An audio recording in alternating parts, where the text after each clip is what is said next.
have a special guest with me tonight. Her name is Jocelyn. She is a former Starbucks employee. Jocelyn, thank you so much for coming on. Thank you so much for having me here. So I want to hear about your experience at Starbucks. From what I understand, you were fired by Starbucks, I believe, because you tried to unionize at one of the locations. Can you tell us a little bit about that? Yeah, of course. So I started working at Starbucks in August of 2015.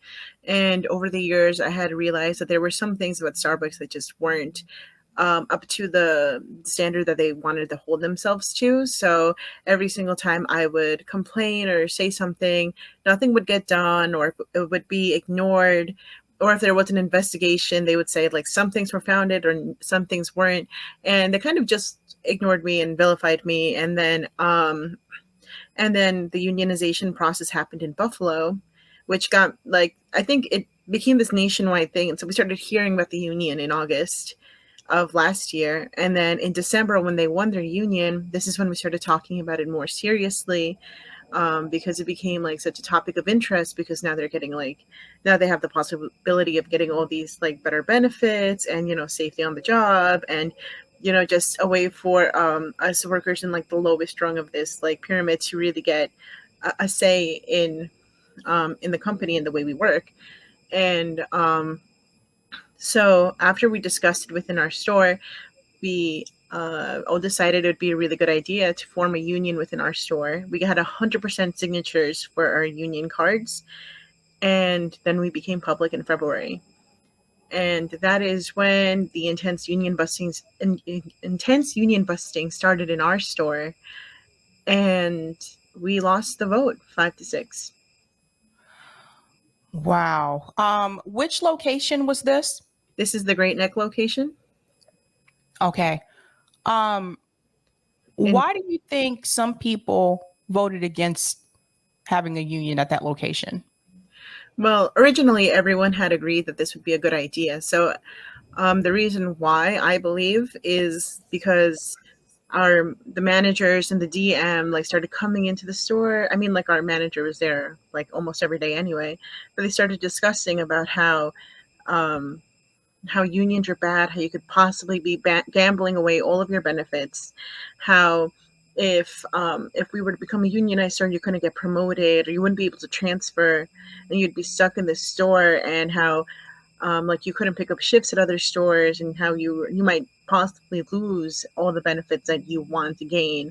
Like, nothing is for certain, and they would really pick at people's vulnerabilities within all of this, and really just like make them nervous about like what a union could do for them. And then they started vilifying me by saying that I was like they wouldn't be able to talk to the manager anymore, and they would have to come to me because I would be the person in charge, or they wouldn't be able to talk to the manager at all because he needed a union rep. And like, it was just like completely ridiculous things that obviously did not fall within my responsibilities as a shift supervisor.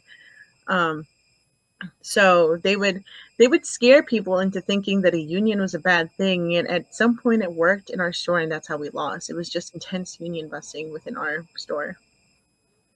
When you say they, who are you referring to? The store manager and the district manager mainly. Okay. I'm curious, why did your location in particular want to start a union? Well, I think there was like like a lot of things. Well, for me, my biggest issues are always going to be safety on the job. So like there were things where I felt that weren't being like addressed properly. Like COVID was like a really big catalyst for the entire movement. I mean, like, because of COVID and the pandemic, you saw how companies were treating their laborers at like the people who are essential. Like, we were essential workers, Right. and we could be there throughout the pandemic, and there would be like just like, so I this is my that location in Great Neck was my third store, but the one before it was a drive-through, and Okay. that's the one I worked in like through most of the pandemic. And it was the only store open, and it would have like a line around the building and down the main road, and people would be waiting on this line for an hour to 2 hours. And you would think, because of how intense this job is, that especially during that time, that you would be more careful during like COVID protocols and following, like if people feel sick and they're telling you they're sick, you should, let them go home. But instead, like so many people had a quarantine. Like this is before vaccines were available. Um, and I had quarantined, I think, 8 times within a year. I was, Wow. yeah, it was really intense. And then they had hazard pay only for like three. They only were paying you hazard pay for the first 3 times that you got exposed to COVID at the time. And then after that, everything would have to be taken out of vacation pay or sick pay. And some people hadn't worked there long enough to even get that. So some people had to quarantine with no pay.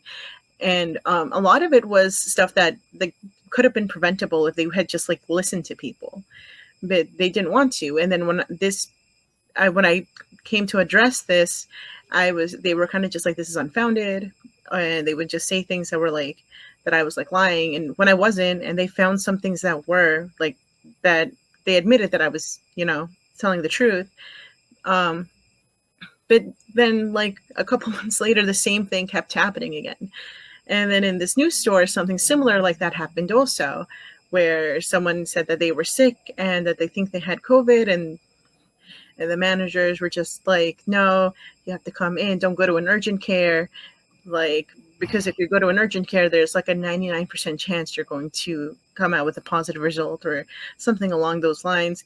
And I mean, that person in particular just ended up getting his test anyway, and he came out positive with COVID, and he was almost made to work.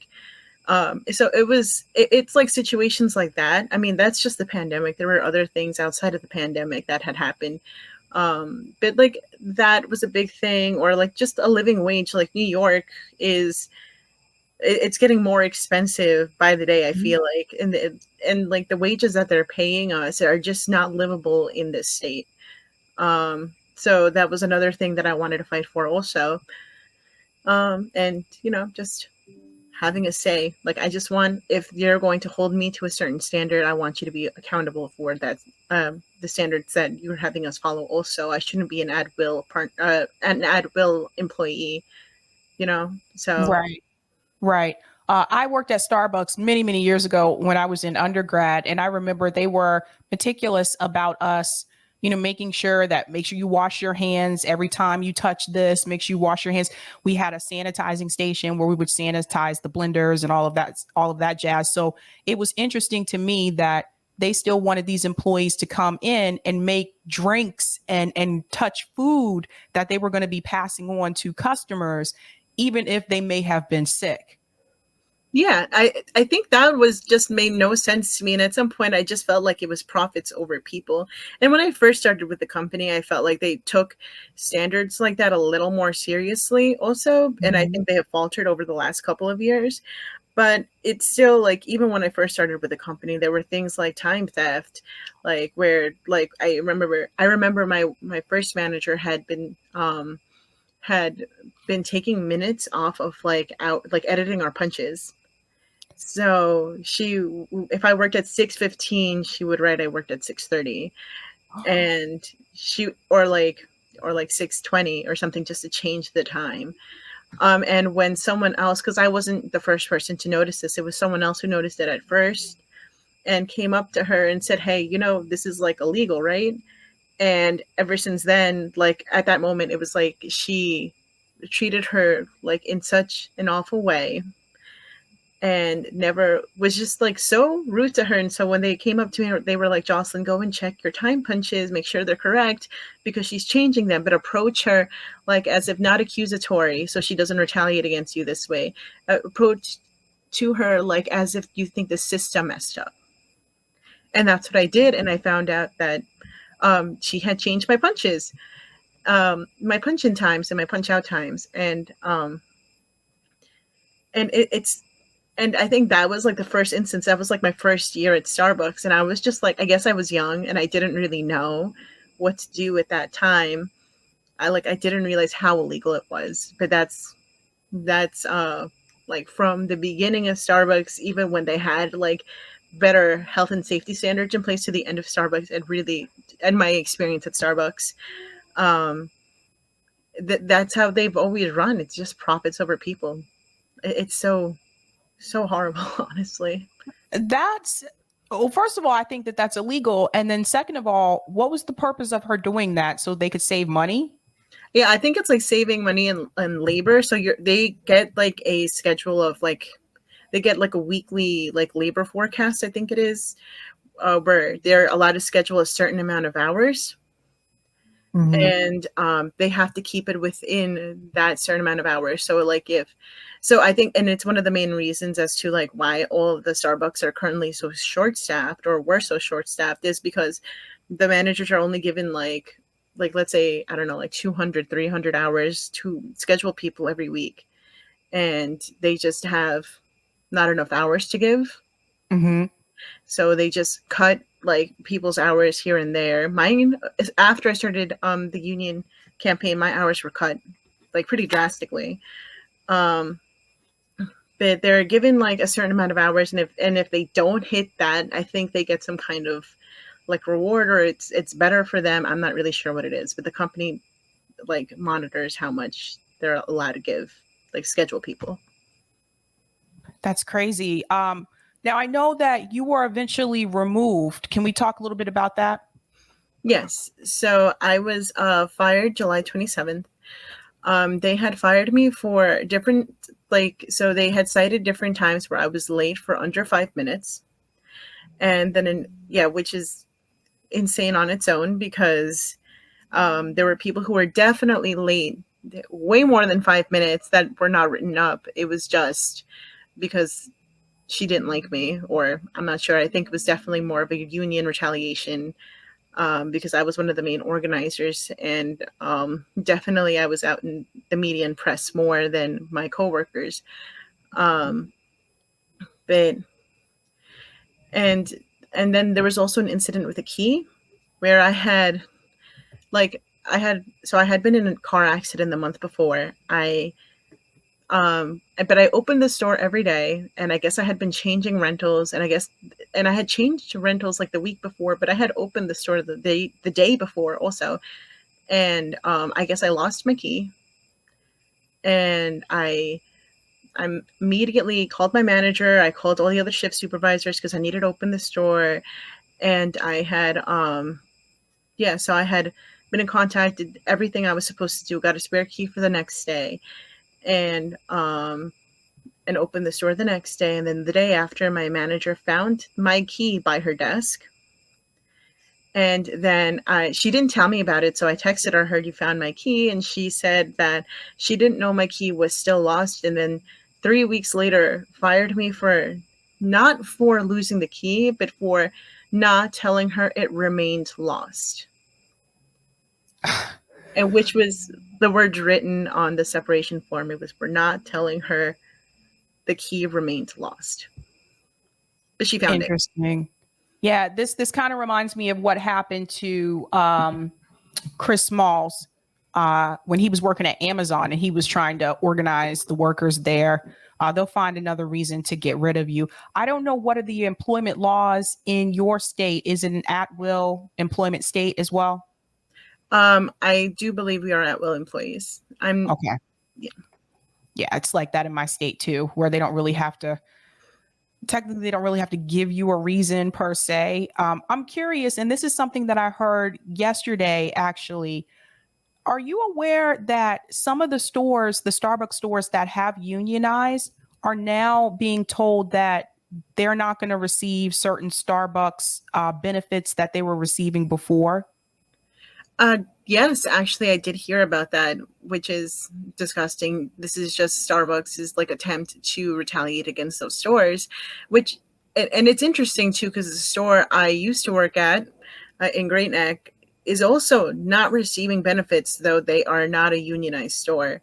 So I'm thinking that maybe it's even if you like have tried to unionize, because they haven't received their raises that they were supposed to get on August 1st. Interesting. Has anyone at your location in particular, do you know if they've tried to seek any type of legal counsel or contact anyone at Starbucks headquarters? Or I'm not sure how it would work further up? I know HR can be a nightmare, and they usually side with management. But has anyone else reached out from that location to try to get some type of help? I am not sure if anyone else has reached out. We do have like something ongoing with the NLRB. So I hope that will, help. And I know that the NLRB like just ruled yesterday, or there was some something like a trial or something that happened yesterday where they said that Starbucks has to give everyone back pay for the raises that unionized stores didn't receive. They have to receive those benefits. But as of right now, in my location, I'm not sure if anyone has other than myself.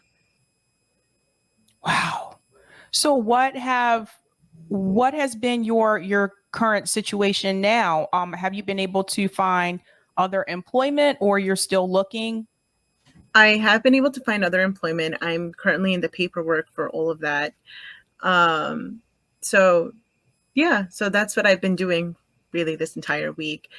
Um, but yeah, we did a rally last week. I'm still like trying to be like active within like the Workers United, Starbucks Workers United.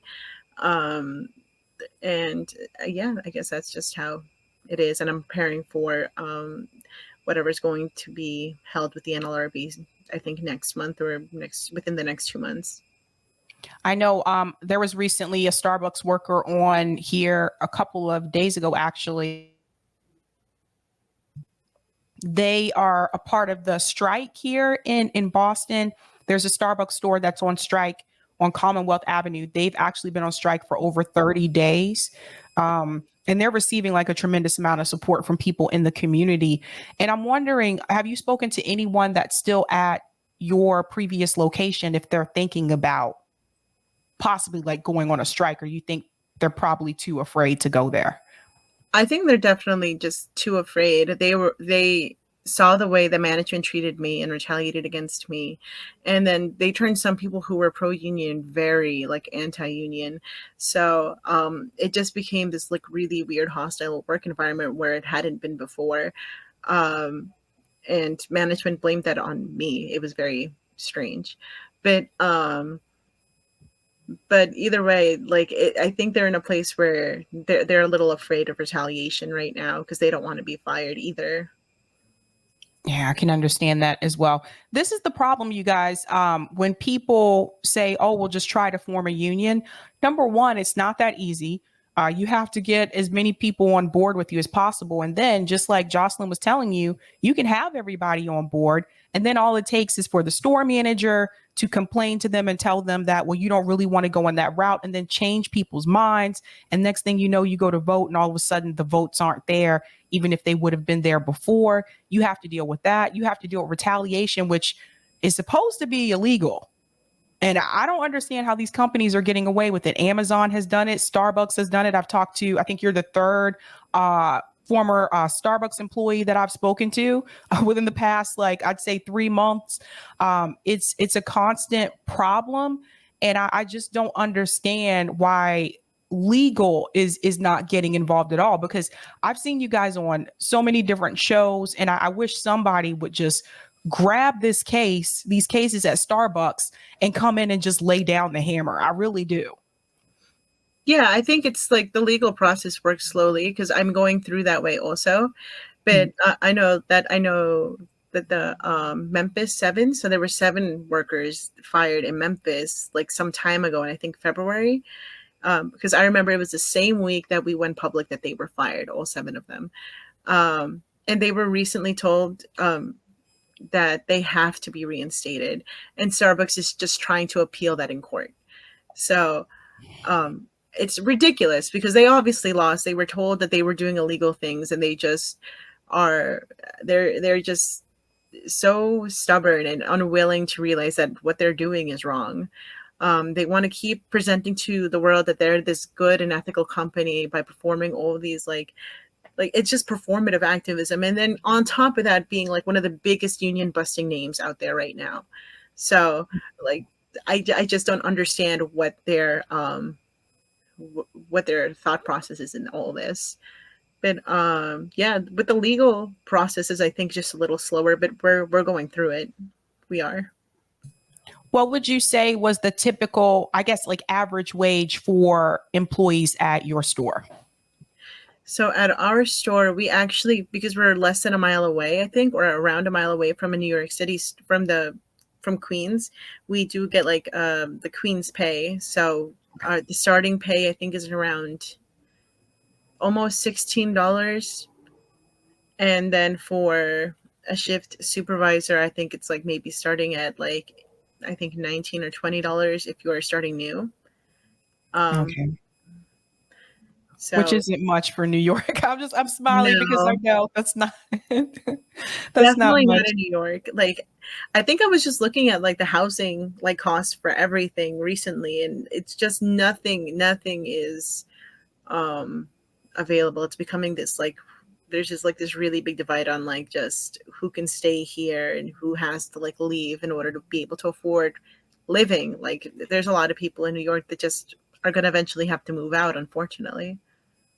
Yeah, we're experiencing that here in Boston too. It's just the rent actually decreased like when the pandemic started, and because people were actually moving out of the city or going back to live with their parents, which I totally understand because we were shut down. But then once they started opening businesses back up and people started to come back, I think people didn't hold out long enough.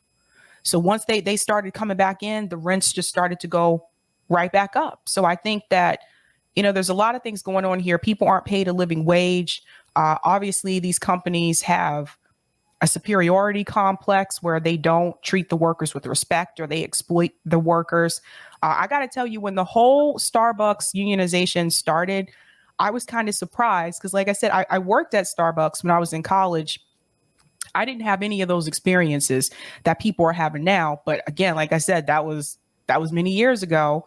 And I know over time things can change. And it seems like to me, Starbucks is one of those companies that just decided to get greedy. And I noticed this because I'm like, do you need a Starbucks on every corner, on every block? No, not necessarily. And then at the same time, they have these expectations where I know for us, like when it came to making like the drinks, like they were very strict about it. You can't give people extra pumps of like the syrup or anything like that. It had to be made to like their liking. And if you have a worker shortage at a store like that, those stores get really busy. For those who don't know, if you don't go to Starbucks, Starbucks stores can get really busy. And if you don't have enough people working behind the counter, it can be pretty stressful. I don't even know what it's like to work in the drive-through, what you were talking about recently, but I can imagine. Oh, it was awful. I remember there was this one time, and like the thing is, they started like really, like just laxing on training. So there was a lot of new people who just weren't trained properly, and out of no fault of their own, they just didn't know what to do on the floor. And there was this one time where it was just me and like two brand new people, and they couldn't really help me at all. And I was like, and then the other shift supervisor had to go and do their tasks before like a certain time for like inventory, I think. And it was just me and these two people on the floor. That's it. And I was running around everywhere, answering people while making beverages, while running back to the oven. And I just felt like I was like a hamster on a wheel. Like, I just felt like, or in a maze. It was so stressful. Hmm. And they don't care. They don't care how severely short staffed you are. They don't care. Um like, they don't care who's there, who's not trained. They just care about like when is like how much profit are you making, how many customers did you take that day. There was just one day where there was our store was, I think, at like 85 degrees, 90 degrees, because the heating stopped work. I mean, the AC stopped working, and it was so hot, but we were still there. One time it was so cold that the doors broke, and we still like I wasn't there that day, but my coworkers who had to be there had to shovel all the snow. The door was broken, and they had to keep working with like heavy parkas on. Like, they just don't care. Wow. Wow. I think that you know, I think they've definitely gone like downhill. I remember like, because the training for Starbucks, for people who don't know, the training for Starbucks was actually pretty intense. Like we had this book and you had to go through that entire book and you had to know how to make all of those drinks. Like there was no, okay, you figure this out as you go along. Like we had to know how to make all of those drinks and then we had to make them in a certain amount of minutes. At least that's how it was back then. But at my location, we were actually trained by the district manager. That could be the big difference. I don't know, but it's you have to know them and you have to be able to make them quickly because the customers, the line will increase and it does get pretty long. And a lot of times if you're working that morning shift, people are coming there and they just want to grab their coffee and go, like they're on their way to work. So you don't really have time to stall per se. I'm wondering how it is now with the app, because I know now some people, they'll place the order on the app and then they'll come there and expect it to be ready. I'm pretty sure that can be kind of chaotic too. Oh yeah, it's very crazy with the app because not only are you having to accommodate to the people who are inside the store and like trying to prioritize them, but also trying to prioritize these mobile orders, and you're just like, just you just have to be able to multitask and switch between each bar. And you're supposed to have two people on bar, but like sometimes we're just too understaffed to have two people there. And if one person, or like if there's like four of us or three of us, like even if like one person is on, if someone even is on bar to help out the people with the mobile order apps, Mhm. but the mobile order drinks, they still have to eventually get off to go in, like, because that was my role, was to flex in and out. So if they needed help, I would have to go. But once they're done needing help, I had to leave. And then I had to wait for them to be so, like, just inundated with all these drinks to help again. It was very stressful. Yeah, it's very.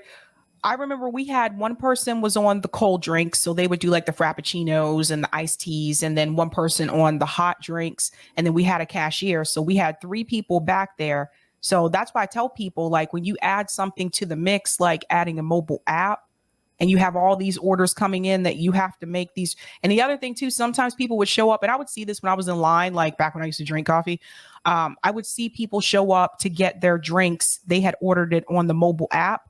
And then some people would not be happy because they're like, my drink isn't hot anymore. And I'm like, well, that's the chance that you take when you order a drink on a mobile app. I'm sorry, but what do Yeah. you expect? Or like people will be really upset that their cappuccinos aren't like filled all the way to the top because it's just foam. Yep. But if Yep. you make it sit there for too long, the foam starts, disappearing. And so they think we only gave them half a cup. And it's like, no, you guys just came in very late. I'm so sorry about that. I'll remake it. But people get upset. And then sometimes, like, because you have to leave the cups out, people will take the wrong drinks and they'll take someone else's and you have to remake that and stop what you're doing. And I mean, some people are just, I guess, in go mode and think they just grab whatever and then they come back. But yeah, all of that stuff, like you have to be able to just multitask if you're the person on bar or anywhere really. And sometimes the customer, so in that sense, they may want you to be a babysitter. They may want someone to actually sit there and watch those drinks to make sure the person that's coming up to get the drink is getting the right drink. No one has time for that. Like really, like, it's just it's a lot that's expected of you. If anyone has ever worked a customer service job, you know exactly what I'm talking about. Some of the customers can be very chill, and then some of them can be a little anal, like, to be honest. And you have to deal with all of that, and the fact that you guys were trying to start a union as well. And obviously you have a supervisor here who is docking people's like time. It's just I don't understand how that's even. I don't understand how that was even allowed. I don't understand why she would still be allowed to remain there, because at some point or another, you would think people who are higher up that actually track like the hours, you would think that they would step in and see, why is she having to continue to go into the system to continue to make all these adjustments on people's time? Yeah, that was by the time I left Starbucks, I was on manager number 9. So that was my first manager. That manager ended up getting promoted and then ended up leaving the company sometime later. It makes no sense, but this last manager, I just so I didn't work with that manager for more than I think a year. Um, but yeah, she ended up getting promoted. And like, there's a lot of things that just go like a manager will do something that's like not okay, and then like it'll just get swept under the rug because they don't want to deal with it. And like I've complained several times about like certain people or like certain managers or the way they run things, and I'm like, I don't really want you guys to, like, I don't care about anyone getting in trouble. I just want the situation fixed. Like, Right. because it does me like, knowing that she got written up has no, like, I don't care. Like, that doesn't help me. Right. Fix the situations, and then like that's what will help everyone else, but that's not something they like listening to. So obviously it didn't really work.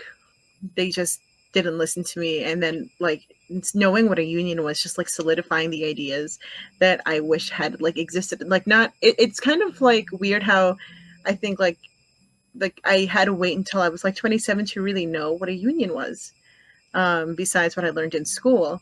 So so that was really, I don't know, I guess really interesting. Sorry. Yeah, I mean, I've never been a part of a union. I mean, my parents have talked about unions before, but I was never a part of a union. It just wasn't even a thing. Like, I think for a lot of people, like in my generation, but I think that, this speaks volumes to all of the stores that are unionizing or at least trying to unionize. I'm curious, what advice would you give to the other Starbucks stores who are thinking about trying to unionize after your experience?